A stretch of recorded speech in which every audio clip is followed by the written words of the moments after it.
강남의 빌딩을 사면 큰 돈을 버는 투자라고 생각을 합니다. 21년간 강남 빌딩 중개를 하면서 아닐 수 있다는 것을 깨달았습니다. 오늘은 강남 빌딩 투자로 15억을 날린 사례를 공유 드릴 텐데요. 더불어 오늘 영상에서 3가지 주의사항을 말씀드리겠습니다. 이 주의사항을 모르시면 15억 혹은 그 이상의 돈을 한순간에 날릴 수 있습니다. 집중해 주시기 바랍니다. 안녕하세요. 빌딩 중개 21년차 누적 거래 금액 1조를 돌파한 공인중개사 ERA 코리아 부동산 중개법인의 권기성 전무입니다. 많은 분들과 상담을 해보면 빌딩은 무조건 강남에 사야 되는 거 아니야? 부동산은 무조건 강남에 투자해야 큰 돈을 버는 거 아니야? 강남이 가장 안전해라는 강남 부동산에 대한 환상을 가지신 분도 계시고 반드시 강남에 투자해야 한다는 강박관념을 가지신 분도 계십니다. 실제로 강남 부동산이 많은 장점을 가지고 있고 장기적으로도 아주 유망한 상품이라는 것은 사실입니다. 하지만 모든 투자자가 강남에 투자해야 하는 것은 아닙니다. 오히려 어떤 투자자들에게는 강남에 투자했다는 것이 약점이 될 수도 있습니다. 그래서 오늘은 적은 돈으로 건물 투자를 할 때 반드시 조심해야 할 3가지 주의사항에 대해서 말씀드리겠습니다. 3분에서 4분이면 여러분의 돈을 지킬 수 있습니다. 꼭 끝까지 시청하시기 바랍니다. 먼저 첫 번째 주의사항입니다. 자기 자본이 20억 이하라면 강남 빌딩 사지 마세요. 21년 말에 저에게 찾아온 고객분 이야기입니다. 이분은 미국에서 사업을 하시다가 사업을 정리하시고 한국으로 돌아온 지 1년 정도 되는 50대 여성 사업가였습니다. 이분이 가지고 있는 현금이 20억이 채 되지 못했습니다. 현금 20억이라고 하면 아주 큰 돈입니다. 일반인들은 평생 만져보지도 못하는 금액입니다. 하지만 빌딩 투자에서는 조금 다릅니다. 이분도 강남에 투자를 하려고 시도를 하고 있었습니다. 하지만 22년 초 당시에는 강남 핵심 지역의 빌딩은 가격이 피크를 치고 있었고 매물도 거의 없는 상황이었습니다. 그래서 저는 강남 외곽보다는 다른 지역 핵심 건물을 사실 것을 권해드렸습니다. 저와 함께 답사도 몇 번 다녔습니다. 그런데 결정을 못 하시더라고요. 그리고 며칠 후에 전화가 왔습니다. 자기가 다른 부동산을 통해서 강남 외곽의 빌딩을 사셨다는 거예요. 저는 사실 깜짝 놀랐습니다. 그리고 좀 섭섭하기도 했습니다. 왜냐하면 저 나름대로는 최선을 다한다고 했는데 갑자기 다른 부동산을 통해서 건물을 샀다는 이야기를 들으면 조금 섭섭한 게 사실입니다. 어쨌든 건물을 사셨다고 하니 축하드린다는 말씀을 드리고 한동안 잊고 지냈습니다. 그분이 작년 봄에 저를 다시 찾아오셨습니다. 그리고는 어떻게 해서 그 건물을 사게 되었고 리모델링을 어떻게 했고 그래서 어떻게 진행이 되고 있다는 사실을 상세하게 설명을 해주셨는데 결론은 저보고 빨리 좀 팔아달라는 거였습니다. 여기서 잠깐 빌딩 시장에 대해서 말씀드리겠습니다. 일반적으로 리모델링 할 수 있는 건물이나 신축 부지를 매입하시면 해당 부동산을 매입해준 부동산에서 임대차를 맞춰주거나 매매까지 책임지는 경우가 일반적입니다. 왜냐하면 건물을 살 때부터 서로의 목표를 공유했었고 진행 과정을 다 알기 때문에 굳이 이런저런 말을 할 필요가 없습니다. 아 하면 하는 상황이기 때문에 그 부동산과 마지막까지 함께하는 경우가 일반적입니다. 그런데 이분은 전혀 관계가 없는 저에게 와서 매매를 해달라고 부탁을 하고 있는 것이었습니다. 그래서 조금 더 상세히 여쭤봤습니다. 상세히 여쭤보니 이분께서 하시는 말씀이 리모델링까지 완료를 했는데 임대차가 안 되고 있는 상황이고 이 임대차가 안 되다 보니 다음 달이면 은행 대출이 연체에 들어갈 것 같다는 말씀을 하셨습니다. 원래 계획했던 것보다 대출 이자가 두세 배 뛰면서 예산이 그만큼 빨리 소진해 버린 것이었습니다. 이분 스토리의 결론을 말씀드리면 이분은 그 프로젝트에 투입했던 현금 15억 전부 날리고 모든 것을 정리하고 다시 미국으로 돌아갔습니다. 왜 이런 일이 일어났을까에 대해서 다시 한번 생각해 보면 강남이라는 환상 때문에 외곽이라는 위험성을 간과했던 것 같습니다. 또 강남이라는 이름이 막연히 잘 되겠지라는 환상을 심어서 대출을 너무 무리하게 받았던 것이 원인입니다. 지금 이 영상을 보시는 분들께 말씀드리겠습니다. 자기 자본이 20억 이하라면 강남 빌딩 사지 마세요.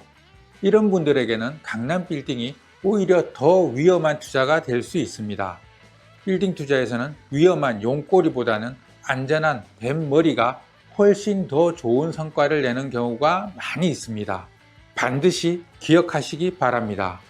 두 번째 주의사항입니다. 상가주택을 올 건생으로 바꾸는 리모델링은 가급적 피하시기 바랍니다. 두 번째 사연의 주인공은 제 친구 소개로 알게 되신 분입니다.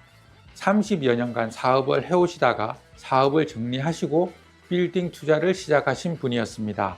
이분도 고민을 안고 있었습니다. 누군가에게 자본이 적을 때는 빌딩을 사서 오랫동안 빌딩을 보유하는 것이 아니라 신축이나 리모델링을 해야 단기간에 큰 돈을 벌 수 있다는 얘기를 들었다고 합니다. 그래서 이분은 22년 가을에 강남 핵심권역에 있는 상가주택을 사서 리모델링을 완료했다고 합니다. 리모델링을 하면 당연히 임대도 되고 매매도 될 줄 알았는데 오랜 기간 동안 임대도 되지 않고 매매도 되지 않고 있다고 합니다. 매매 가격을 떨어뜨리고 임대 가격도 떨어뜨렸는데도 불구하고 결과는 마찬가지라고 했습니다. 그래서 건물주와 함께 해당 건물에 가봤습니다. 지하철역에서는 도보 5분 이내 거리로 굉장히 괜찮았습니다. 그리고 전면 도로도 8m 도로로 자동차가 교행이 가능한 꽤 좋은 도로였습니다. 그리고 외관도 아주 멋있었습니다. 리모델링을 잘했다고 생각했습니다. 그런데 제가 5층에 도착하자마자 악 하고 소리를 지를 수밖에 없었습니다. 해당 건물의 한 층당 면적은 40평 정도 되는데 40평 건물의 내부 기둥이 한가운데 3개가 떡하니 버티고 있었습니다. 건물주의 말을 들어보니 예전에 주택으로 사용하던 부분에 내력벽을 없애다 보니까 하중 보강을 해야 했고 그래서 기둥 3개는 어쩔 수 없이 생겼다라고 말씀을 들었습니다. 제가 보기에는 물리적인 문제도 있었지만 비용을 좀 적게 들이지 않나 하는 생각도 했습니다. 그리고 주택으로 사용하던 부분의 층고도 너무 낮았습니다. 2.2에서 2.3 정도 되었던 것으로 기억합니다. 이 정도 층고면 전혀 경쟁력이 없다고 판단을 했습니다. 업무용으로 사용할 4개 층 중에 2개 층은 괜찮았지만 나머지 2개 층, 3층, 4층이 비슷한 상태였습니다. 그리고 마감이 너무 거칠었습니다. 건물주 얘기로는 임차인이 새로 들어오면 임차인 스타일에 맞게 모든 것을 다 뜯어 고치기 때문에 기본 마감만 했다고 합니다. 제가 보기에는 이건 핑계입니다. 임차인들 중에 그런 경우도 가끔은 있습니다. 근데 대부분의 임차인들은 그런 걸 원하지 않습니다. 잘 마감된 건물을 원합니다. 임차인들은 인테리어에 큰 돈을 넣기를 원하지 않습니다. 일반적으로는 잘 마감된 건물에 파티션만 치고 책상만 들고 들어와서 바로 근무할 수 있는 그런 빌딩을 원합니다. 임차인도 온통 시멘트 투성인 이런 건물은 노땡큐일 수밖에 없습니다.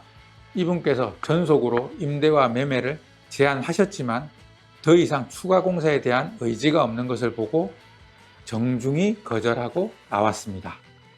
만약 이 동영상을 보시는 분 중에서 적은 자본을 리모델링을 통해서 빨리 큰 돈으로 만들고 싶은 분이 계시다면 상가주택을 올 건생으로 만드는 리모델링은 가급적 피하시기 바랍니다. 그리고 리모델링은 신축과 분명히 품질의 차이가 있다는 것을 기억하셔야 합니다. 그리고 임차를 빨리 맞추고 싶으시다면 임차인이 파티션만 치고 책상을 들고 들어와서 근무할 수 있을 정도로 마감을 해 주시기 바랍니다. 그래야 임차인들이 부담 없이 계약할 수 있습니다. 마지막 3번째 주의사항입니다. 계약서가 없는 공동투자는 절대로 하지 마세요. 실제로 적은 자기 자본이나 적은 경험으로 빌딩 투자를 하려고 시도를 해보면 할 수 있는 투자가 극히 제한적입니다. 그래서 공동투자로 눈을 돌리는 경우가 있습니다. 공동투자는 자본을 늘려주고 경험을 늘려주는 효과가 있습니다. 저는 공동투자를 나쁘게 생각하지 않습니다. 저는 공동투자를 오히려 좋게 생각합니다. 왜냐하면 단독으로 20억을 투자해서 건물을 사는 것보다 합쳐서 50억에서 60억으로 건물을 살 때 더 많은 물건을 선택할 수 있고 더 많은 수익을 낼 수도 있고 더 안정적인 투자를 하실 수 있습니다. 하지만 공동투자에는 반드시 지켜야 할 원칙들이 있습니다. 이 원칙들이 무너지면서 친구들끼리 공동투자를 하다가 싸우고 친척끼리 공동투자를 하다가 싸우고 빌딩 투자 교육에서 만난 동료들과 공동투자를 하다가 싸우는 경우를 수없이 많이 봤습니다. 공동투자는 공동투자 원칙에 동의하고 공동투자 원칙을 지킬 수 있는 사람만 할 수 있습니다. 마음만으로는 부족합니다. 공동투자 원칙을 정하고 공동투자 원칙을 계약서 형태로 날인해서 가지고 있어야 합니다. 공동투자 계약서가 없는 공동투자는 무조건 문제가 생긴다고 보시면 됩니다. 오늘은 비교적 적은 돈으로 빌딩 투자를 할 때 주의해야 할 3가지 사항, 강남 외곽 투자, 상가주택을 올 근생으로 리모델링 하는 것, 그리고 공동투자에 대해서 말씀드렸습니다. 부동산 투자, 특히 빌딩 투자는 한번 실패하면 회복이 어렵습니다. 언제나 안전을 우선시하는 투자를 하시기 바랍니다. 빌딩 매매, 빌딩 투자에 관심이 있으시고 자세한 정보를 받아보고 싶으시다면 댓글을 참고하시기 바랍니다. 오늘도 긴 영상 봐주셔서 감사합니다.